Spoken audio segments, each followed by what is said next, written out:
ಎಲ್ಲರಿಗೂ ನಮಸ್ಕಾರ. ಇವತ್ತು ದೇಶದಲ್ಲಿ ಪ್ರಮುಖವಾಗಿ ಚರ್ಚೆಯಾಗುತ್ತಿರುವಂತಹ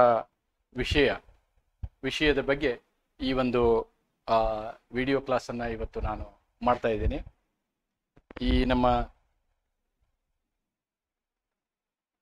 ಪ್ರಜಾಪ್ರಭುತ್ವ ವ್ಯವಸ್ಥೆಯಲ್ಲಿ ನಾವು ಅಧಿಕಾರದ ವಿಂಗಡಣೆಯನ್ನು ಮಾಡ್ತೇವೆ. ಅದಕ್ಕೆ ನಾವು ಹೇಳ್ತೇವೆ the concept of separation of power ಅಂತ ಹೇಳ್ತೀವಿ, the doctrine of separation of power ಅಂತ ಹೇಳ್ತೀವಿ. ಅಥವಾ ಇನ್ನೂ ಒಂದು ವಿಷಯ ಏನು ಅಂತಂದರೆ, ಒಂದು ಪ್ರಜಾಪ್ರಭುತ್ವ ವ್ಯವಸ್ಥೆಯಲ್ಲಿ ಚೆಕ್ಸ್ ಆ್ಯಂಡ್ ಬ್ಯಾಲೆನ್ಸ್ ಇರಬೇಕು ಅಂತ ಹೇಳ್ತೀವಿ. ನಾವು ವಿದ್ಯಾರ್ಥಿಗಳಿಗೆ ಸಾಮಾನ್ಯವಾಗಿ ಒಂದು ಪ್ರಶ್ನೆಯನ್ನು ಕೇಳಿದಾಗ ನ್ಯಾಯಾಂಗ ಹೆಚ್ಚು ಅಧಿಕಾರವನ್ನು ಹೊಂದಿದೆಯೋ, ಕಾರ್ಯಾಂಗ ಹೆಚ್ಚು ಅಧಿಕಾರವನ್ನು ಹೊಂದಿದೆಯೋ, ಅಥವಾ ಶಾಸಕಾಂಗ ಹೆಚ್ಚು ಅಧಿಕಾರವನ್ನು ಹೊಂದಿದೆಯೋ, ಅಥವಾ ಇದರಲ್ಲಿ ಯಾವುದು ಪವರ್ಫುಲ್, ಯಾವುದು ಸುಪೀರಿಯರ್, ಯಾವುದು ಇನ್ಫೀರಿಯರ್ ಅಂತ ಕೇಳಿದಾಗ ಅನೇಕ ಸಲ ಉತ್ತರಗಳು ಬರ್ತವೆ. ಏನಂತ ಕೆಲವರು ನ್ಯಾಯಾಂಗ ಹೇಳ್ತಾರೆ, ಕೆಲವರು ಶಾಸಕಾಂಗ ಅಂತ ಹೇಳ್ತಾರೆ, ಇನ್ನು ಕೆಲವರು ಕಾರ್ಯಾಂಗ ಅಂತಲೂ ಹೇಳ್ಬೋದು. ಆದರೆ ನಾವೆಲ್ಲ ನೆನ್ಪಿಟ್ಕೊಳ್ಬೇಕು, ನಮ್ಮ ಪ್ರಜಾಪ್ರಭುತ್ವ ವ್ಯವಸ್ಥೆಯಲ್ಲಿ, ಭಾರತದ ಪ್ರಜಾಪ್ರಭುತ್ವ ವ್ಯವಸ್ಥೆಯಲ್ಲಿ ಇವರು ಯಾರೂ ಉನ್ನತ ಅಲ್ಲ. They are all executing their own roles. ಅವರು ತಮ್ಮ ಕೆಲಸಗಳನ್ನು ಮಾಡ್ತಾರೆ. ಶಾಸಕಾಂಗ ಶಾಸನ ಮಾಡುವ ಕೆಲಸವನ್ನು ಮಾಡುತ್ತದೆ, ಕಾರ್ಯಾಂಗ ಕಾರ್ಯವನ್ನು ಜಾರಿಗೆ ತರುವ ಕೆಲಸವನ್ನು ಮಾಡುತ್ತೆ, ನ್ಯಾಯಾಂಗ ನ್ಯಾಯಿಕ ಕೆಲಸವನ್ನು ಮಾಡುತ್ತೆ. ಆದರೆ ಇವರೆಲ್ಲರಿಗಿಂತ ಶ್ರೇಷ್ಠವಾದದ್ದು ಸಂವಿಧಾನ ಅಂತಕ್ಕಂಥದ್ದು. We follow the principle of supremacy of constitution. ಸಂವಿಧಾನದ ಶ್ರೇಷ್ಠತೆಯ ಆಧಾರದಲ್ಲಿ ಭಾರತದ ಪ್ರಜಾಪ್ರಭುತ್ವ ವ್ಯವಸ್ಥೆ ನಿಂತಿದೆ ಅನ್ನೋದನ್ನು ನಾವು ಯಾವತ್ತೂ ಮರೆಯಬಾರದು. ಅದು ಬಹಳ ಮುಖ್ಯ. ಮತ್ತು ಸಾರ್ವಜನಿಕ ಹುದ್ದೆಯಲ್ಲಿ ಉನ್ನತ ಸ್ಥಾನದಲ್ಲಿ ಇರುವಂತಹ ವ್ಯಕ್ತಿಗಳು ಇದರ ಬಗ್ಗೆ ಸರಿಯಾದ ಪರಿಕಲ್ಪನೆಯನ್ನು ಹೊಂದಿರಬೇಕು. ಮತ್ತಕ್ಕಿಂತ ಅತಿ ಮುಖ್ಯವಾಗಿ ಇವತ್ತು ನಮ್ಮ ಈ ಮೂರು ವ್ಯವಸ್ಥೆಗಳಲ್ಲಿ ಹೆಚ್ಚಿನ ವಿಶ್ವಾಸ, ನಮ್ಮೆಲ್ಲರಿಗೂ ಒಂದು ಆಸೆ, ವಿಶ್ವಾಸ ಇರುವುದು ನ್ಯಾಯಾಂಗದ ಮೇಲೆ. ಎಲ್ಲೋ ಒಂದು ಕಡೆ ನಮ್ಗೆ ಅನ್ಯಾಯ ಆದರೆ, ಸರ್ಕಾರದಿಂದ ಅನ್ಯಾಯ ಆಗಲಿ, ಬೇರೆಯವರಿಂದ ಅನ್ಯಾಯ ಆಗಲಿ, ನಮಗೊಂದು ಆಸೆ ಇದೆ, ನ್ಯಾಯಾಂಗ ನಮಗೆ ಅಲ್ಟಿಮೇಟ್ಲಿ ಅಂತಿಮವಾಗಿ ನಮಗೆ ನ್ಯಾಯವನ್ನು ದೊರಕಿಸ್ತದೆ ಅಂತಕ್ಕಂಥ ಭರವಸೆಯಿಂದ ಇವತ್ತು ನಾವು ಈ ದೇಶವನ್ನು ಕಟ್ಟಿದ್ದೇವೆ, ದೇಶವನ್ನು ಮುಂದುವರಿಸ್ತಾ ಇದ್ದೇವೆ. ಮತ್ತು ಈ ಸಂವಿಧಾನವನ್ನು ರಕ್ಷಣೆ ಮಾಡುವಂತಹ ಜವಾಬ್ದಾರಿ ಕಾರ್ಯಾಂಗಕ್ಕೂ ಇಲ್ಲ, ಶಾಸಕಾಂಗಕ್ಕೂ ಇಲ್ಲ. ಆ ಜವಾಬ್ದಾರಿ ಇರುವುದು ಮಾತ್ರ ನ್ಯಾಯಾಂಗಕ್ಕೆ ಅನ್ನುವುದನ್ನು ನಾವು ಮರೆಯಬಾರದು. ಮತ್ತು ಅದಕ್ಕೆ ನಾವೇನು ಹೇಳ್ತೀವಿ ಅಂದರೆ, the judiciary is the Sentinel of democracy R Sentinel of constitution ಅಂತ ಹೇಳ್ತೀವಿ. Judiciary is the Sentinel of constitution ಅಂದರೆ ನಮ್ಮ ಸಂವಿಧಾನವನ್ನು ಕಾಯುವ ಸೈನಿಕ ನ್ಯಾಯಾಂಗ ಅಂತಕ್ಕಂಥದ್ದು. ಸಂವಿಧಾನವನ್ನು ಕಾಯುವ ಸೈನಿಕ ನ್ಯಾಯಾಂಗ ಅನ್ನುವುದನ್ನು ನಾವು ಅನುಚ್ಛೇದ 142ರಲ್ಲಿ ಕಾಣ್ತೀವಿ. ಆದರೆ ನಮ್ಮ ಘನತೆವೆತ್ತ ರಾಜ್ಯಪಾಲರು ಇತ್ತೀಚಿನ ತಮ್ಮ ಭಾಷಣದಲ್ಲಿ, ನಿಕಟಪೂರ್ವ ಭಾಷಣದಲ್ಲಿ ಅನುಚ್ಛೇದ 142 ಅಣುಬಾಂಬಿನಂತೆ ಸರ್ವೋಚ್ಚ ನ್ಯಾಯಾಲಯ ಉಪಯೋಗಿಸುತ್ತಿದೆ ಅನ್ನುವಂತಹ ಮಾತನ್ನು ಒಂದು ಸಾರ್ವಜನಿಕ ಭಾಷಣದಲ್ಲಿ ಹೇಳ್ತಾರೆ. it has come in Times of India. What is Article 142? Why Jagdeep Dhankar called it a nuclear missile ಅನ್ನುವಂಥ ಒಂದು ಹೆಡ್ಡಿಂಗಲ್ಲಿ ಟೈಮ್ಸ್ ಆಫ್ ಇಂಡಿಯಾದಲ್ಲಿ ಈ ಒಂದು ಸುದ್ದಿ ಬರ್ತದೆ. ಎಕ್ಸಾಕ್ಟ್ಲಿ ನಮ್ಮ ಉಪರಾಷ್ಟ್ರಪತಿಗಳು ಯಾವ ರೀತಿ ಹೇಳಿದರು ಅನ್ನೋದನ್ನು ನಾನು ಇಲ್ಲಿ ಬರೆದಿದ್ದೀನಿ. Honourable vice president described article 142 as a nuclear missile against democratic forces. ನೋಡಿ, ಪ್ರಜಾಪ್ರಭುತ್ವ ಹೊಂದಿರುವಂತಹ ಬಲದ ಮೇಲೆ ಅಣುಬಾಂಬನ್ನು ಹಾಕುವಂತೆ ಇದೆ ಇದು 142. ಅಂದರೆ the statement by a person who is in the highest office has come like this. ಆಮೇಲೆ ಇಲ್ಲಿ ನಾವು ಒಂದನ್ನು ನೆನಪಿಸ್ಕೋಬೇಕು. ಘನತೆವೆತ್ತ ರಾಜ್ಯಪಾಲರು, ಉಪರಾಷ್ಟ್ರಪತಿಗಳು ತಾವು ಉಪರಾಷ್ಟ್ರಪತಿ ಆಗುವುದಕ್ಕೂ ಮೊದಲು ಪಶ್ಚಿಮ ಬಂಗಾಳದ ರಾಜ್ಯಪಾಲರಾಗಿದ್ದರು. ಅದಕ್ಕಿಂತಲೂ ಮೊದಲು ಅವರು ನ್ಯಾಯವಾದಿಗಳೂ ಕೂಡ ಆಗಿದ್ದರು ಅನ್ನೋದನ್ನು ನಾವಿಲ್ಲಿ ನೆನಪಿಸ್ಕೊಳ್ತಾ, ಅವರು ಮುಂದುವರೆದು ಏನು ಹೇಳ್ತಾರೆ ಅಂತಂದರೆ, ಈ ನ್ಯಾಯಾಂಗ ಸೂಪರ್ ಪಾರ್ಲಿಮೆಂಟ್ ಆಗಿದೆಯಾ, ಸಂಸತ್ತಿನ ಮೇಲೆ ಸಂಸತ್ತಾಗಿದೆಯಾ, is it superior to parliament ಅಂತಕ್ಕಂಥ ಒಂದು ಪ್ರಶ್ನೆಯನ್ನು ಅವರ ಭಾಷಣದಲ್ಲಿ ಹಾಕ್ತಾರೆ. ದಿಸ್ ಈಸ್ ವಾಟ್ ಇದು ಬಹಳಷ್ಟು ಚರ್ಚೆಗೆ ಗ್ರಾಸವಾಗಿದೆ. ಇವತ್ತು ಬಹಳಷ್ಟು ಚರ್ಚೆಗೆ ಗ್ರಾಸವಾಗಿದೆ. ಅಂದರೆ ಅನುಚ್ಛೇದ 142 ದುರುಪಯೋಗ ಆಗುತ್ತಿದೆಯಾ ಅಂತಕ್ಕಂಥದ್ದು. ನಾವು ಇತಿಹಾಸವನ್ನು ಕಂಡಾಗ ನಾವು ಕಂಡದ್ದೇನು ಅಂತಂದರೆ, ಅನುಚ್ಛೇದ 356 ದುರುಪಯೋಗವನ್ನು ಎಲ್ಲ ರಾಜಕೀಯ ಪಕ್ಷಗಳು ಮಾಡ್ಕೊಂಡಿದ್ದಾವೆ. Article 356 is pertaining to the president's rule in the state. ಯಾವುದೇ ಕೇಂದ್ರ ಸರ್ಕಾರ ಬಂದ ಕೂಡಲೇ ಅದು ಮೊದಲು ಮಾಡ್ತಿದ್ದಂತಹ ಕೆಲಸ ಅಂತಂದ್ರೆ, ವಿರೋಧಿ ಪಕ್ಷದ ಆಡಳಿತ ನಡೆಸುವಂತಹ ರಾಜ್ಯ ಸರ್ಕಾರಗಳನ್ನು ತೆಗೆದು ಅಲ್ಲಿ ರಾಷ್ಟ್ರಪತಿ ಆಡಳಿತವನ್ನು ಜಾರಿಗೊಳಿಸುವುದು. ಅದು ಅನುಚ್ಛೇದ 356ರಲ್ಲಿ ಅದರ ದುರುಪಯೋಗ ಆಗಿದೆ ಅಂತ ಹೇಳ್ಬೋದು. ಆಮೇಲೆ ಅದರ ದುರುಪಯೋಗ ಎಲ್ಲಿಯವರೆಗೆ ಆಯಿತು ಅಂತಂದ್ರೆ, SR ಬೊಮ್ಮಾಯಿ ಪ್ರಕರಣದಲ್ಲಿ ಸರ್ವೋಚ್ಚ ನ್ಯಾಯಾಲಯ ತೀರ್ಪು ಕೊಡ್ತು, ನೀವು ಹಾಗೆಲ್ಲ ಮಾಡೋಕ್ಕಾಗೋದಿಲ್ಲ, ಮನ ಬಂದಂತೆ 356 ಯೂಸ್ ಮಾಡೋಕ್ಕಾಗಲ್ಲ. The floor of the house is the real platform to test the majority or confidence of the government ಅನ್ನೋದನ್ನು ಸರ್ವೋಚ್ಚ ನ್ಯಾಯಾಲಯ ಹೇಳಿದ ನಂತರ ಬೇರೆ ಬೇರೆ ದಾರಿಯನ್ನು ನಾವು ಹುಡುಕ್ತಾ ಇದ್ದೀವಿ ಅನ್ನೋದನ್ನು ನಾವಿಲ್ಲಿ ಗಮನಿಸಬೇಕು. ಹಾಗೆ ಈ ಒಂದು ಆರ್ಟಿಕಲ್ನ ಈ ರೀತಿ ಹೇಳುವಂತಹದ್ದಕ್ಕೂ ಹಿನ್ನೆಲೆ ಇದೆ ಅನ್ನೋದನ್ನು ನಾವು ತಿಳ್ಕೊಳ್ಬೇಕು. ಇದು ಆ ಸಮಾರಂಭ ನಡೆದಂತಹ ಪ್ರಸಂಗ. ಈ ಸಮಾರಂಭದಲ್ಲಿ ಭಾಷಣ ಮಾಡ್ತಾರೆ ಅವರು. ಅಲ್ಲಿ VP Dinkar slams Supreme Court on the use of Article 142. VP calls Article 142 a nuclear missile against democracy. ಪ್ರಜಾಪ್ರಭುತ್ವ ವಿರುದ್ಧ ಇದೊಂದು ಪರಮಾಣು ಬಾಂಬ್ ಅಂತ ಹೇಳ್ತಾರೆ. This is what he says.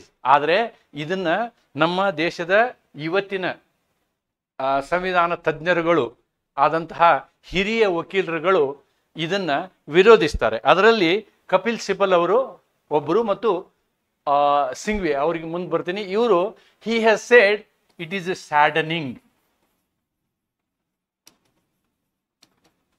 The statement of the Vice President telling that Article 142 is a nuclear missile is a saddening statement ಅಂತ ಹೇಳಿ ಕಪಿಲ್ ಸಿಬಲ್ ಅವರು ಹೇಳ್ತಾರೆ, ವಿವರವನ್ನು ಕೊಡ್ತಾರೆ.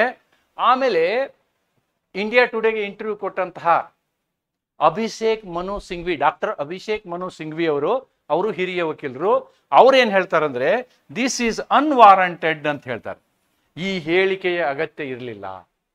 ಆ ಒಂದು ಘನತೆವೆತ್ತ ಸ್ಥಾನದಲ್ಲಿರುವಂತಹ ವ್ಯಕ್ತಿಗಳು ಈ ಹೇಳಿಕೆಯನ್ನು ಮಾಡುವ ಅಗತ್ಯತೆ ಇರಲಿಲ್ಲ, ಇದು ತಪ್ಪು ಅಂತಕ್ಕಂಥದ್ದನ್ನ ಇವರು ಕೂಡ ಇಲ್ಲಿ ಅಭಿಪ್ರಾಯವನ್ನು ವ್ಯಕ್ತಪಡಿಸ್ತಾರೆ. ಒಂದನ್ನು ನೆನಪಿಟ್ಕೋಬೇಕು ನಾವು, ಈ ಪ್ರಜಾಪ್ರಭುತ್ವ ವ್ಯವಸ್ಥೆಯಲ್ಲಿ ರಾಜ್ಯ ಮತ್ತು ಕೇಂದ್ರಗಳ ಸಂಬಂಧ, ಕೋಆಪರೇಟಿವ್ ಫೆಡರಲಿಸಮ್ ಅಂತ ಹೇಳ್ತೀವಿ ನಾವು, ಮತ್ತು ಈ ಸರ್ಕಾರ ನಡೆಸುವಂತಹ 3 ಅಂಗಗಳು, ನ್ಯಾಯಾಂಗ, ಕಾರ್ಯಾಂಗ ಮತ್ತು ಶಾಸಕಾಂಗ, ಅವು ಸಮನ್ವಯತೆಯಿಂದ ಕೆಲಸ ಮಾಡಬೇಕು. In a cordial way they should work, they should not fight one another. ಅದು ಉನ್ನತ ಹುದ್ದೆಯಲ್ಲಿರುವಂಥವರು ಈ ರೀತಿಯಾದಂಥ ಒಂದು ಆಕ್ರಮಣಕಾರಿ ಹೇಳಿಕೆಯನ್ನು ಮಾಡುವುದರಿಂದ ಯಾವುದೇ ಒಂದು ಪ್ರಜಾಪ್ರಭುತ್ವದ ಈ ಅಂಗಗಳ ಮೇಲೆ ದುಷ್ಪರಿಣಾಮವನ್ನು ಉಂಟು ಮಾಡುವಲ್ಲಿ ಸಾಮಾನ್ಯ ಜನರಿಗೆ ಇದು ಅರ್ಥ ಆಗೋದಿಲ್ಲ. ನನ್ನ ಉದ್ದೇಶವೂ ಅಷ್ಟೇ. ಇವತ್ತು ಈ ಪಾಠವನ್ನು ನಾನು ಮಾಡ್ತಾ ಇರೋದೇನಂತಂದ್ರೆ, ಈ ಸಾಮಾನ್ಯ ಜನರಿಗೆ ಈ ವಿಷಯ ಯಾಕೆ ಹೀಗಾಯಿತು ಅನ್ನೋದು ಅರ್ಥ ಆಗಬೇಕು ಅಂತಕ್ಕಂಥದ್ದು. ಅದಕ್ಕೆ ಮುಂದುವರೆದು ನಾನೇನು ಮಾಡ್ತೀನಿ ಅಂತಂದರೆ, ಈ ಸಮಸ್ಯೆ ಬಂದಿರೋದು ಈ ಒಂದು ಪ್ರಕರಣದಿಂದ. ಪ್ರಕರಣದ ಹೆಸರು ಏನು ಅಂತಂದ್ರೆ, the state of Tamil Nadu versus the governor of Tamil Nadu. ನೋಡಿ, ಕೇಸ್ ಲಾ, ಅದು ಸೈಟೇಷನ್ ಹೆಸರು. This is the case law. Case law ಹೆಂಗಿದೆ ಅಂತಂದ್ರೆ, ಸರ್ಕಾರ ಮತ್ತು ಸರ್ಕಾರ, ಸರ್ಕಾರದ ಎರಡು ಅಂಗಗಳು. ಎರಡು ಅಂಗಗಳು ಅನ್ನೋದಕ್ಕಿಂತ ಒಂದೇ ಅಂಗ.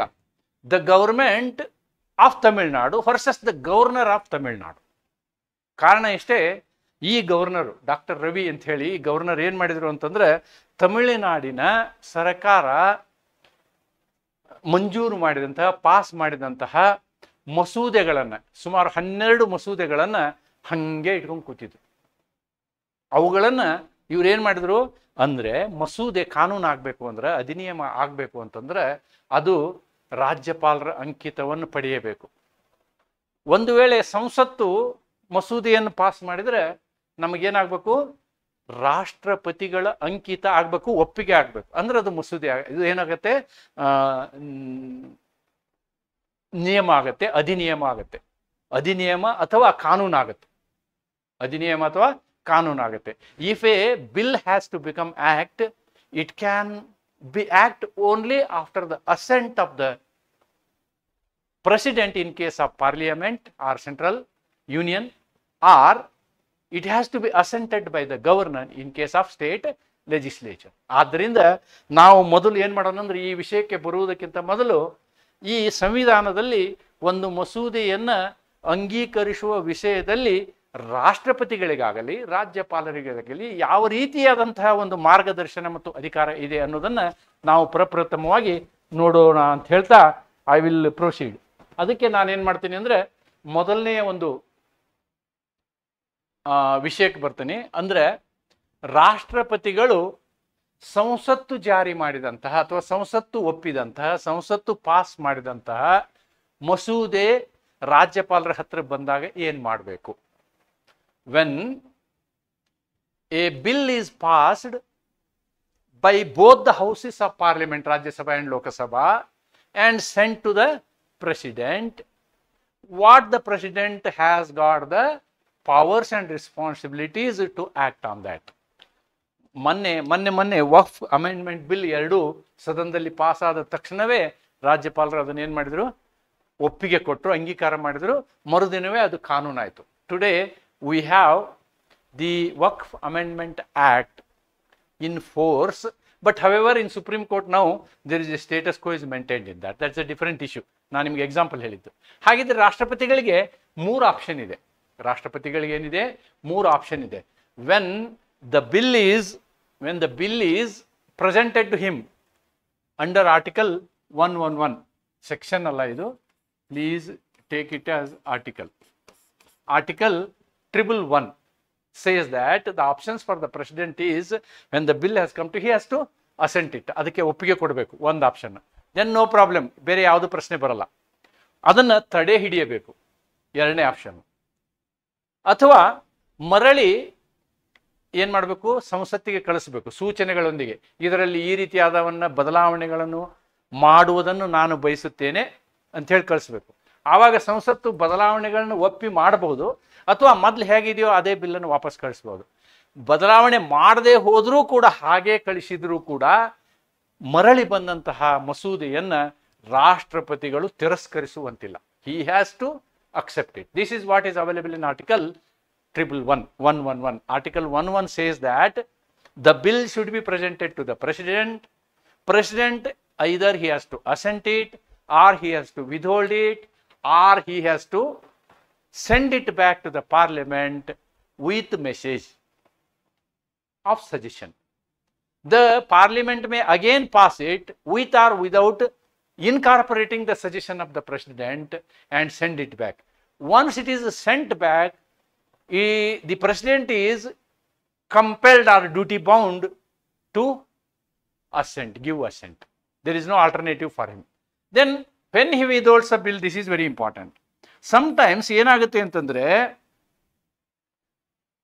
ರಾಷ್ಟ್ರಪತಿಗಳ ಅಂಗೀಕಾರಕ್ಕೆ ಮಸೂದೆಯನ್ನು ಕಳಿಸಿದ ಸಂದರ್ಭದಲ್ಲಿ ಸರ್ಕಾರಕ್ಕೇನೋ ಯೋಚನೆ ಬರುತ್ತೆ, ಇಲ್ಲ ಇದರಲ್ಲಿ ಏನೋ ಸಮಸ್ಯೆಗಳಾಗ್ತದೆ, ಆದ್ದರಿಂದ ಬಿಲ್ ತಡೆ ಹಿಡಿಯೋದು ಒಳ್ಳೆಯದು ಅಂಥೇಳಿ ಮಂತ್ರಿಮಂಡಲ ರಾಜ್ಯಪಾಲರಿಗೆ ಒಂದು ಸಲಹೆಯನ್ನು ಕೊಡ್ಬೋದು, ನೀವು ವಿಧೋಲ್ಡ್ ಮಾಡಿ ಅಂತ. ಅಂಥ ಸಂದರ್ಭದಲ್ಲಿ ಮಾತ್ರ ಏನು ಮಾಡ್ಬೋದು, ರಾಷ್ಟ್ರಪತಿಗಳು ಅದನ್ನು ತಡೆ ಹಿಡಿಯಬಹುದು ಅನ್ನೋದು 111ನಲ್ಲಿ. ಇದು ಸಂಸತ್ತಿಗೆ ಸಂಬಂಧಪಟ್ಟಂತಹ, ರಾಷ್ಟ್ರಪತಿ ಸಂಸತ್ತಿನಿಂದ ಬಂದಂತಹ ಮಸೂದೆಯನ್ನು ಯಾವ ರೀತಿ ಹ್ಯಾಂಡಲ್ ಮಾಡಬೇಕು ಅನ್ನೋದು ಇದರಲ್ಲಿದೆ. ಅದೇ ತೆರನಾಗಿ ರಾಜ್ಯಪಾಲರ ವಿಷಯದಲ್ಲಿ ಅದರದ್ದು ಮಿರರ್ ಇಮೇಜ್ ಅಂತ ಹೇಳ್ಬೋದು ನಾವು. ವ್ಯತ್ಯಾಸ ಏನಿಲ್ಲ, ಸಣ್ಣ ವ್ಯತ್ಯಾಸ ಇದೆ, ಅದರ ಮಿರರ್ ಇಮೇಜ್ ಅಂತ ಹೇಳ್ಬೋದು. ಇಲ್ಲಿಯೂ ಕೂಡ ಅನುಚ್ಛೇದ 200ರ ಪ್ರಕಾರ ರಾಜ್ಯಪಾಲರಿಗೆ ವಿಧಾನಮಂಡಲದಿಂದ ಮಸೂದೆ ಬಂದ ತಕ್ಷಣ he has to give assent or he has to withhold the bill or he can send the bill back with a message to the legislature or he can reserve the bill for the approval of the president. 4 option ಇದಾವೆ. ಅಂದ್ರೆ ನಮ್ಮದು ಒಕ್ಕೂಟ ವ್ಯವಸ್ಥೆ ಆಗಿರೋದ್ರಿಂದ ಆ ಮಸೂದೆಯಲ್ಲಿ ಏನಾದರೂ ಒಕ್ಕೂಟ ವ್ಯವಸ್ಥೆಗೆ ತೊಂದರೆ ಆಗುವಂತಹ ಸಂದರ್ಭದಲ್ಲಿ ಅಥವಾ ಮಸೂದೆ ಹೈಕೋರ್ಟಿನ ಅಧಿಕಾರಗಳಲ್ಲಿ ಹೆಚ್ಚು ಕಮ್ಮಿ ಮಾಡುವಂತಹ ಸಂದರ್ಭದಲ್ಲಿ ರಾಜ್ಯಪಾಲರು ಆ ಮಸೂದೆಯನ್ನ ರಾಷ್ಟ್ರಪತಿಗಳ ಅಂಗೀಕಾರಕ್ಕಾಗಿ ಕಳಿಸಬಹುದು ಅನ್ನೋದನ್ನು ನಾವು ನೋಡ್ತೀವಿ. ಇಲ್ಲಿಯೂ ಕೂಡ ಅಷ್ಟೇ, ಈ ಮಸೂದೆಯನ್ನ ಕೌನ್ಸಿಲ್ ಆಫ್ ಮಿನಿಸ್ಟರ್ಸ್ ಏನಾದರೂ ತಡೆ ಹಿಡೀರಿ ಅಂತಂದ್ರೆ ರಾಜ್ಯಪಾಲರು ತಡೆ ಹಿಡಿಬೇಕು. ಆದರೆ ಸಮಸ್ಯೆ ಏನಾಗ್ತಾ ಇದೆ ಅಂತಂದ್ರೆ ಈ ಮಸೂದೆಯನ್ನ ರಾಜ್ಯಪಾಲರುಗಳು ತಡೆ ಹಿಡಿದು ಬಿಡ್ತಾರೆ, ಏನೂ ಆಕ್ಷನ್ ಮಾಡೋದಿಲ್ಲ. ಇದು ಸಮಸ್ಯೆ. ಯಾಕೆ? ಒಂದು ವೇಳೆ ಈ ಒಂದು ಮಸೂದೆಯನ್ನ ರಾಜ್ಯಪಾಲರು ನಾವು ರಾಷ್ಟ್ರಪತಿಗಳ ಅಂಗೀಕೃತೆಗೆ ಕಳಿಸಿದ್ರು ಅಂತ ಇಟ್ಕೊಳ್ಳಿ, ಆವಾಗ ಇನ್ನೊಂದು ಅನುಚ್ಛೇದ ಇದೆ 201 ಅಂತಕ್ಕಂಥದ್ದು. ಆ ಅನುಚ್ಛೇದದಲ್ಲಿ ಏನು ಹೇಳಿದಾರೋ ಆ ರೀತಿಯಾಗಿ ರಾಷ್ಟ್ರಪತಿಗಳು ವರ್ತಿಸಬೇಕು. Article 201 bills received for consideration of the president ಏನು ಹೇಳುತ್ತೆ ಇಲ್ಲೋ, ಇದು ಅಷ್ಟೇನೆ. ಏನು? He may give assent to the bill, he may withhold the bill or he may return the bill with the message. ಯಾರಿಗೆ? ರಾಜ್ಯಪಾಲರಿಗೆ ಹೇಳಿ ನೀವು ಇನ್ನೊಂದ್ಸಲ ಈ ಸಲಹೆಯನ್ನು ಅಂಗೀಕರಿಸಿ ಕಳ್ಸಕ್ಕೆ ಹೇಳಿ ಅಂತ. ಆವಾಗ ವಿಧಾನಸಭೆ ಅವರ ಸೂಚನೆಯನ್ನು ಪರಿಗಣಿಸಬಹುದು, ಪರಿಗಣಿಸದೇ ಇರಬಹುದು, ಅಥವಾ ತಿದ್ದುಪಡಿ ಮಾಡಬಹುದು, ಮಾಡದೇ ಇರ್ಬೋದು. ಅದನ್ನು ಅವರು ಮತ್ತೆ ವಾಪಸ್ ಕಳಿಸ್ಬೋದು ಅಂತ. ಆದರೆ ಇದರಲ್ಲಿ ಒಂದು ಸಮಸ್ಯೆ ಇರೋದು ಇದು, ಈ ಬೇರ್ ಆಕ್ಟನ್ನು ನಾವು ಓದಿದಾಗ ಇದರಲ್ಲಿ ಏನಾಗಿದೆ ಅಂತಂದ್ರೆ ಮರಳಿ ಕಳಿಸಿದಂತಹ ಮಸೂದೆಗೆ ರಾಷ್ಟ್ರಪತಿಗಳು ಒಪ್ಪಿಗೆಯನ್ನು ಕೊಡಬೇಕೆ ಬೇಡವೇ ಅಂತಕ್ಕಂಥದ್ದು ವಿವರ ಇದರಲ್ಲಿ ಇಲ್ಲ. It is not clarified here. Nodi, a bare perusal of Article 201 indicates that even when the houses of the state legislature repass the bill and present it for consideration in terms of the proviso under Article 201, there is no compulsion on the president to accord it. ರಾಷ್ಟ್ರಪತಿಗಳ ಮೇಲೆ ನಮಗೇನು 111 ಅನುಚ್ಛೇದ 111ರಲ್ಲಿ ಇದ್ದಂತಹ condition ಇದೆಯಲ್ಲ, ಅದು 201ರಲ್ಲಿ ಇಲ್ಲ ಅನ್ನೋದನ್ನ ನಾವು ಗಮನಿಸಬೇಕು. These are all the provisions about the role of the governor and the role of the president. ಈ ಪ್ರಾವಧಾನಗಳು ಏನು ಮಾಡ್ತವೆ ಅಂದರೆ ರಾಷ್ಟ್ರಪತಿಗಳ ಮತ್ತು ರಾಜ್ಯಪಾಲರುಗಳ ಅಧಿಕಾರದ ಬಗ್ಗೆ ವಿವರವನ್ನು ಕೊಡ್ತವೆ ಅನ್ನೋದನ್ನು ನಾವಿಲ್ಲಿ ನೋಡಬಹುದು. So then what is left with article 142. Article 142 ಏನು ಹೇಳುತ್ತೆ ಅನ್ನೋದನ್ನು ನಾವು ಒಂದ್ಸಲ ನೋಡೋಣ. ನಾನು ಇದನ್ನು ಕಂಪ್ಲೀಟ್ ಆರ್ಟಿಕಲ್ನ ಇಲ್ಲಿ ಬರೆದಿದ್ದೀನಿ. The supreme court in the exercise of its jurisdiction may pass a decree or make a order as is necessary for doing complete justice in any cause or matter pending before it. ನೋಡಿ, ಇಲ್ಲಿ ಸರ್ವೋಚ್ಚ ನ್ಯಾಯಾಲಯಕ್ಕೆ 142 ಒಂದು ಅಧಿಕಾರವನ್ನು ಕೊಟ್ಟಿದೆ. ಸಂಪೂರ್ಣವಾದ ನ್ಯಾಯವನ್ನು ಒದಗಿಸುವ ಉದ್ದೇಶದಿಂದ ಸರ್ವೋಚ್ಚ ನ್ಯಾಯಾಲಯವು ಯಾವುದಾದ್ರೂ ಡಿಕ್ರಿಯನ್ನು ಪಾಸ್ ಮಾಡ್ಬೋದು, ಆಜ್ಞೆಯನ್ನು ಪಾಸ್ ಮಾಡ್ಬೋದು. ಒಮ್ಮೆ ಅದು ಮಾಡಿದ ಮೇಲೆ and any decree so passed or order so made shall be enforceable throughout the territory of India. ಇಡೀ ದೇಶದಲ್ಲಿ ಅದು ಇಟ್ ಈಸ್ ಎನ್ಫೋರ್ಸಿಬಲ್, ಅದು ಜಾರಿಗೆ ಬರ್ತದೆ. ಹೆಂಗೆ ಜಾರಿಗೆ ಬರ್ತದೆ? In such A manner as may be prescribed by R under any law made by parliament. ಸಂಸತ್ತು ಒಂದು ಕಾನೂನು ಮಾಡಿ ಅದನ್ನು ಜಾರಿಗೆ ಹೇಗೆ ತರ್ತದೋ ಹಾಗೆ ಸರ್ವೋಚ್ಚ ನ್ಯಾಯಾಲಯ 142ರಲ್ಲಿ ಕೊಟ್ಟಂತಹ ಆಜ್ಞೆಯು ಕೂಡ ಇಡೀ ಭಾರತ ದೇಶದಲ್ಲಿ ಜಾರಿಗೊಳ್ಳತಕ್ಕದ್ದು ಅಂತಕ್ಕಂಥದ್ದು ಏನು? ಅನುಚ್ಛೇದ 142(1) ಸಾರಾಂಶ. ಇಲ್ಲಿ 142ರ ಸಾರಾಂಶ ನಮಗೆ ಮುಖ್ಯ ಅಲ್ಲ, ಇನ್ನೇನಿಲ್ಲ. ಇಲ್ಲಿ ಕಂಟೆಂಪ್ಟ್ ಒಂದೇ. 142 ಏನು ಹೇಳುತ್ತೆ ಅಂತಂದ್ರೆ, ಈ ರೀತಿಯಾದಂತಹ ಪಾಲಿಸದೆ ಹೋದಂತಹ ಸಂದರ್ಭದಲ್ಲಿ ಅದು ಏನಾಗುತ್ತೆ, ಕಂಟೆಂಪ್ಟ್ ಆಗುತ್ತೆ, ಕೋರ್ಟಿನ ನಿಂದನೆ ಆಗುತ್ತೆ, ನ್ಯಾಯಾಲಯದ ನಿಂದನೆ ಆಗುತ್ತೆ ಅಂತಕ್ಕಂಥದ್ದನ್ನು ನಾವಲ್ಲಿ ನೋಡ್ತೀವಿ. ಅಂದ್ರೆ ಇದರ ಅರ್ಥ ಇಷ್ಟ, any order issued by supreme court under article 142 will have the essential of a statute, essential of a act passed by the parliament. ಇದರ ಎಕ್ಸಾಂಪಲ್ ಹೇಳ್ತೀವಿ ನಾವು. ಅಯೋಧ್ಯ ಪ್ರಕರಣದಲ್ಲಿ ಇದನ್ನು ಯೂಸ್ ಮಾಡಿದ್ವಿ ನಾವು. ಅಯೋಧ್ಯದಲ್ಲಿ 142ನ ಯೂಸ್ ಮಾಡಿ ನಾವೇನು ಮಾಡಿದ್ವಿ, ಮಸೀದಿ ಕಟ್ಟಲಿಕ್ಕೆ 5 ಎಕರೆ ಅವ್ರು ಎಲ್ಲಿ ಕೇಳ್ತಾರೆ ಅಲ್ಲಿ ಜಾಗ ಕೊಡಿ, ಮತ್ತೆ ಈಗಿರ್ತಕ್ಕಂಥ ಬಾಬರಿ ಮಸೀದಿ ಜಾಗದಲ್ಲಿ ನೀವು ರಾಮ ಜನ್ಮಭೂಮಿ ಕಟ್ಕೊಳ್ಳಿ ಅಂತಕ್ಕಂಥ ಒಂದು ಆಜ್ಞೆಯನ್ನು ನಾವೇನು ಮಾಡಿದ್ವಿ, 142 ಅಂಡರ್ ಕೊಟ್ವಿ. It was given under 142. ಅದೇ ತೆರನಾಗಿ ವಿಶಾಖ ಗೈಡ್ಲೈನ್ಸ್ ಅನ್ನು ನೀವು ನೋಡ್ಬೋದು. Vishaka versus state of Rajasthan ಪ್ರಕರಣದಲ್ಲಿ ಕೆಲಸ ಮಾಡುವ ಮಹಿಳೆಯರ ವಿಷಯದಲ್ಲಿ ಅವರಿಗೆ ಸರಿಯಾದ ರಕ್ಷಣೆಗಳಿರಲಿಲ್ಲ. They were abused sexually. ಅಂತಹ ಸಂದರ್ಭದಲ್ಲಿ ದೇಶದಲ್ಲಿ ಯಾವುದೇ ಕಾನೂನು ಇರಲಿಲ್ಲ. ಆದ್ದರಿಂದ ದೇಶದ ಕೆಲಸ ಮಾಡುವ ಮಹಿಳೆಯರ ರಕ್ಷಣೆಗಾಗಿ ವಿಶಾಖ ಪ್ರಕರಣದಲ್ಲಿ ಸುಮಾರು ನಿರ್ದೇಶನಗಳನ್ನು ನೀಡಲಾಯಿತು. ಅಷ್ಟೇ ಅಲ್ಲ, ಈ ನಿರ್ದೇಶನಗಳನ್ನು ಸಂಸತ್ತು ಕಾನೂನು ರಚಿಸುವವರೆಗೆ ಇದೇ ಕಾನೂನು ಎಂದು ನಿರ್ಧರಿಸತಕ್ಕದ್ದು ಅಂಥೇಳಿ ಅನುಚ್ಛೇದ 142ರಲ್ಲಿ ಹೇಳಲಾಯಿತು. 2013ರಲ್ಲಿ ಏನು ಕಾನೂನು ಮಾಡಿದ್ರು, ಏನು ಮಾಡಲಿಲ್ಲ ಅವರು. ಏನು ಸುಪ್ರೀಂ ಕೋರ್ಟ್ ವಿಶಾಖದಲ್ಲಿ ಹೇಳಿತ್ತೋ ಅದನ್ನೇ ಕಾಪಿ ಆ್ಯಂಡ್ ಪೇಸ್ಟ್ ಮಾಡಿ ಕಾನೂನು ಮಾಡಿದರು. ಅಂದರೆ ಪೂರ್ಣ ಪ್ರಮಾಣದ ನ್ಯಾಯವನ್ನು ಒದಗಿಸುವಂತಹ ಅವಶ್ಯಕತೆ ಇದ್ದಾಗ 142ನ್ನ ಸರ್ವೋಚ್ಚ ನ್ಯಾಯಾಲಯ ಉಪಯೋಗಿಸಿ ನ್ಯಾಯವನ್ನು ದೊರಕಿಸಿಕೊಡುತ್ತದೆ ಅಂತಕ್ಕಂಥದ್ದನ್ನು ನಾವಿಲ್ಲಿ ನೋಡಬಹುದಾಗಿದೆ. That is what is 142. ಈಗ ವಿಷಯಕ್ಕೆ ಬರೋಣ. Let us come to the issue. What is the issue? The state of Tamil Nadu versus governor of Tamil Nadu. ಈ ಪ್ರಕರಣ state of Tamil Nadu versus governor of. Okay, ಈ ಪ್ರಕರಣವನ್ನು ನೋಡುವುದಕ್ಕಿಂತ ಮೊದಲು ನಾವು ಒಂದು ಹಿನ್ನೆಲೆಯನ್ನು ನೋಡುವುದು ಒಳ್ಳೆಯದು. ಏನು ಹಿನ್ನೆಲೆ ಅಂತಂದರೆ, ಯಾವುದೇ ಇತ್ತಿತ್ತಲಾಗಿ ಇವತ್ತಿನ ಪರಿಸ್ಥಿತಿಯನ್ನು ನೋಡೋದಾದರೆ ತಮಿಳುನಾಡಿನಲ್ಲಿ 12 ಮಸೂದೆಗಳು, ಕರ್ನಾಟಕದಲ್ಲಿಯ ಮಸೂದೆಗಳು, ಪಶ್ಚಿಮ ಬಂಗಾಳದಲ್ಲಿಯ ಮಸೂದೆಗಳು, ಕೇರಳದಲ್ಲಿಯ ಮಸೂದೆಗಳು ಈ ರೀತಿಯಾದ ಸಂಕಟವನ್ನು ಅನುಭವಿಸ್ತಾ ಇವೆ. ಯಾಕೆ? ಇಲ್ಲಿರ್ತಕ್ಕಂತಹ ಸರ್ಕಾರ ಇದೆಯಲ್ಲ, ಇದು ಕೇಂದ್ರದಲ್ಲಿ ಇರತಕ್ಕಂತಹ ಸರ್ಕಾರದ ಪಕ್ಷವೇ ಅಲ್ಲ, ಇವು ಬೇರೆ ಪಕ್ಷಗಳಾಗಿರುವುದರಿಂದ ಈ ಒಂದು ಸಮಸ್ಯೆಗಳನ್ನು ಈ ಸರ್ಕಾರಗಳು ಎದುರಿಸ್ತಾ ಇವೆ. ಹಾಗಿದ್ದರೆ ನಮ್ಮ ಒಕ್ಕೂಟ ವ್ಯವಸ್ಥೆಯಲ್ಲಿ ಏನು ವಿರೋಧ ಪಕ್ಷದ ಸರ್ಕಾರಗಳು ಚುನಾವಣೆಗೊಂಡು ಅವರು ತಮ್ಮ ಚುನಾವಣಾ ಪ್ರಣಾಳಿಕೆಯ ಉದ್ದೇಶಗಳನ್ನು ಈಡೇರಿಸುವುದಕ್ಕಾಗಿಯೇ ಕಾನೂನುಗಳನ್ನು ಮಾಡುವಂತಹ ಸಂದರ್ಭದಲ್ಲಿ ಅವರು ಮಾಡುವಂಥ ಮಸೂದೆಗಳು ಕಾನೂನು ಆಗಬೇಕೇ ಬೇಡವೆ ಅಂತಕ್ಕಂಥದ್ದು ಪ್ರಶ್ನೆ. ವರ್ಷಗಟ್ಟಲೆ ಈ ರೀತಿಯಾದಂತಹ ಕಾನೂನು ಮಸೂದೆಗಳನ್ನು ನೀವು ಅಂಗೀಕರಿಸದೆ ಹೋದರೆ, ಯಾರು ರಾಜ್ಯಪಾಲರು ಅಂಗೀಕರಿಸದೆ ಹೋದರೆ ಅಲ್ಲಿ ಪ್ರಜಾಪ್ರಭುತ್ವಕ್ಕೆ ಹಿನ್ನೆಲೆಯಾಗ್ತದೆ. ಪ್ರಜಾಪ್ರಭುತ್ವದ ಮಹತ್ವವೇ ಕಳೆದು ಹೋಗ್ತದೆ. ಅಲ್ಲಿ ಇರ್ತಕ್ಕಂಥ ಪಕ್ಷ ಇದೆಯಲ್ಲ, ಅದು it is responsible for the people. ಅವ್ರ ಜನರಿಗೆ ಹೇಳಿದ್ದನ್ನು ಅವ್ರಿಗೆ ಮಾಡಲಿಕ್ಕೆ ಅಸಾಧ್ಯವಾಗುವಂಥ ಪರಿಸ್ಥಿತಿ ನಿರ್ಮಾಣ ಆಗುತ್ತೆ. ಯಾಕೆ ಹೀಗಾಗುತ್ತೆ ಅಂತಂದ್ರೆ, ರಾಜ್ಯಪಾಲರು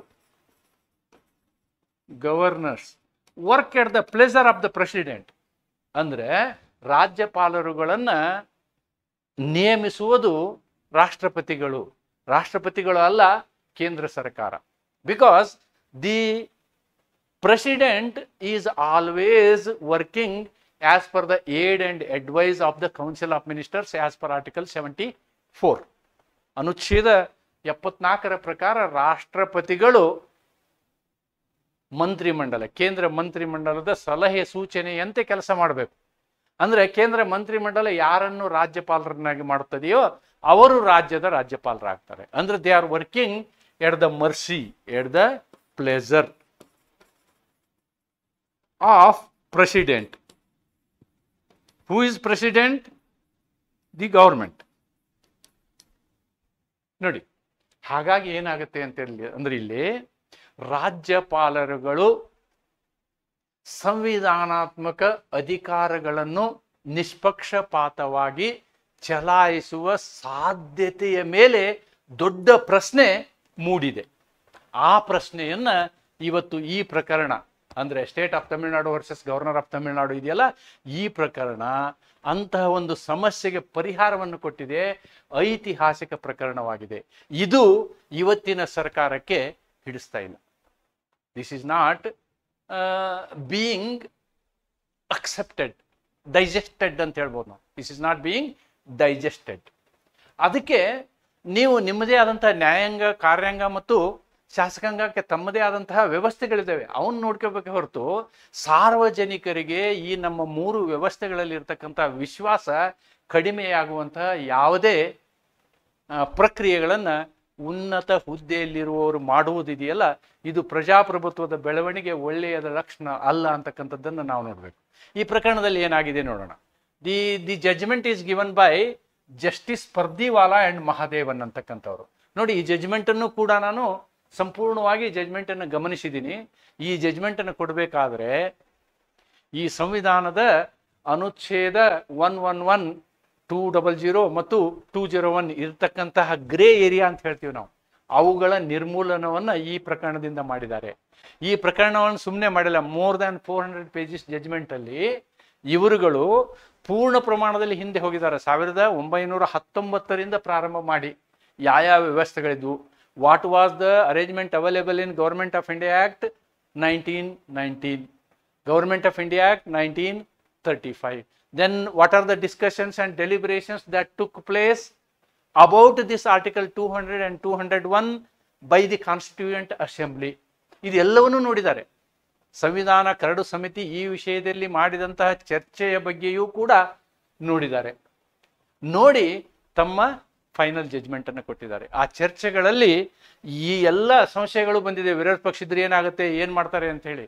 ಆವಾಗ ಬಹಳ ನಿಖರವಾಗಿ ಹೇಳಿದ್ದಾರೆ, ಒಂದು ಬಿಲ್ಲನ್ನು ಪೆಂಡಿಂಗ್ ಇಡಬೇಕು ಅಂತಂದ್ರೆ ಅದು ಕೇವಲ ಮಂತ್ರಿ ಮಂಡಲದ ಸಲಹೆಯಿಂದ ಮಾತ್ರ ಪೆಂಡಿಂಗ್ ಇಡಬೇಕೆ ಹೊರತು ಬೇರೆ ರೀತಿಯಲ್ಲಿ ಪೆಂಡಿಂಗ್ ಇಡಕ್ಕೆ ಆಗೋದಿಲ್ಲ ಅನ್ನೋದನ್ನ ಅಲ್ಲಿ ಗಮನಿಸಿದ್ದಾರೆ.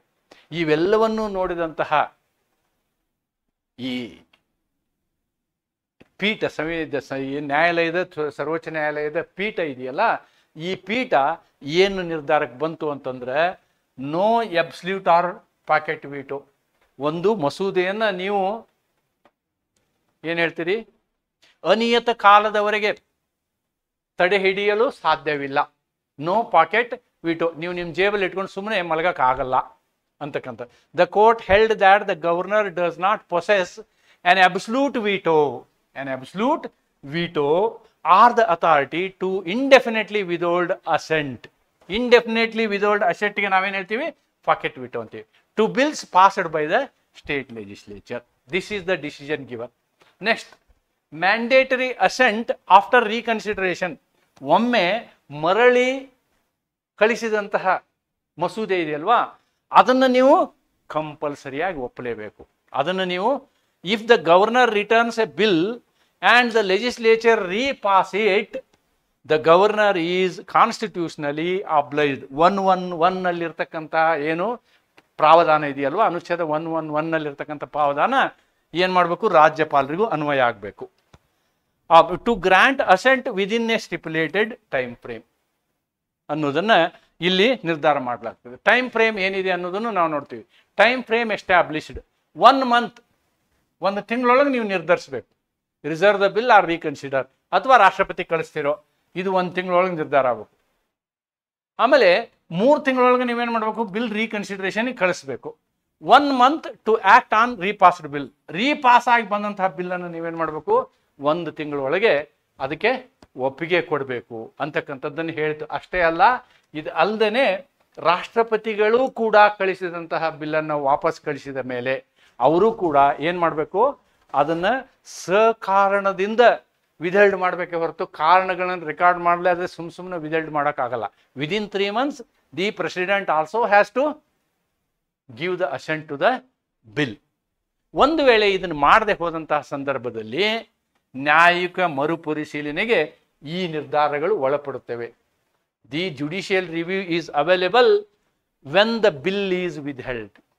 ಒಂದು ಮಸೂದೆಯನ್ನ ನೀವು ತಡೆ ಹಿಡಿದರೆ, ತಡೆ ಹಿಡಿದಂತಹ ಮಸೂದೆಯನ್ನ ನೀವು ಯಾವ ಉದ್ದೇಶದಿಂದ ಮಾಡಿದ್ದೀರಿ, ಯಾವ ಉದ್ದೇಶದಿಂದ ಮಾಡಿದ್ದೀರಿ, ನೀವು ಮಾಡಿದಂಥ ಉದ್ದೇಶ ಮಾಲಾಫೈಡಿನೋ ಅಥವಾ ಬೋನಾಫೈಡಿನೋ, ದುರುದ್ದೇಶನ ಸದುದ್ದೇಶನ ಅನ್ನುವುದನ್ನು ನೋಡುವಂತಹ ಅಧಿಕಾರ ಯಾರಿಗಿದೆ? ನ್ಯಾಯಾಂಗಕ್ಕೆ ಇದೆ ಅನ್ನೋದನ್ನ ಈ ಒಂದು ಪ್ರಕರಣದಲ್ಲಿ ಕೋರ್ಟ್ ಹೇಳುತ್ತೆ. Then finally the supreme court used article 142. Article 142ನ ಯೂಸ್ ಮಾಡಿ ಏನು ತಮಿಳುನಾಡಿಗೆ ಈ ಒಂದು 10 ಶಾಸನಗಳನ್ನು 12ರಲ್ಲಿ 2 ಅವರು ರಾಷ್ಟ್ರಪತಿಗಳ ಅಂಗೀಕೃತಿಗೆ ಕಳಿಸಿದ್ದಾರೆ. ಉಳಿದ 10 ಶಾಸನಗಳನ್ನು 2ನೇ ಸಲ ಪಾಸ್ ಮಾಡಿ ರೀಸಬ್ಮಿಟ್ ಮಾಡಿದ್ದಾರೆ. ಆದ್ದರಿಂದ ನೀವು 3 ತಿಂಗಳಿಗಿಂತ ಜಾಸ್ತಿ ಈಗಾಗಲೇ ಇಟ್ಕೊಂಡಿರೋದ್ರಿಂದ ತಮಿಳುನಾಡಿನ ಸರ್ಕಾರಕ್ಕೆ ಸಂಪೂರ್ಣ ನ್ಯಾಯವನ್ನು ಕೊಡುವ ಉದ್ದೇಶದಿಂದ ಅನುಚ್ಛೇದ 142ರಲ್ಲಿ ಇರುವಂತಹ ಅಧಿಕಾರವನ್ನು ಉಪಯೋಗಿಸಿಕೊಂಡಂತಹ ನಾನು ಅಂದರೆ ಸರ್ವೋಚ್ಚ ನ್ಯಾಯಾಲಯ ಆ ಎಲ್ಲ ಬಿಲ್ಲುಗಳು ರಾಜ್ಯಪಾಲರಿಂದ ಅಂಗೀಕೃತವಾಗಿದ್ದೇವೆ ಎನ್ನುವ ಅಂತೆ ನಾವು ತೀರ್ಪು ಕೊಡ್ತಾ ಇದ್ದೀವಿ. ನೀವು ತೀರ್ಪು ಕೊಟ್ಟಿಲ್ಲ ಅಂದ್ರೂ ಕೂಡ we say they have been deemed to be accepted by the governor ಅಂತ ಹೇಳಿ ಈ ಪ್ರಕರಣದಲ್ಲಿ ಹೇಳಲಾಗಿದೆ. ಈಗ ನಾವು ಈ ಒಂದು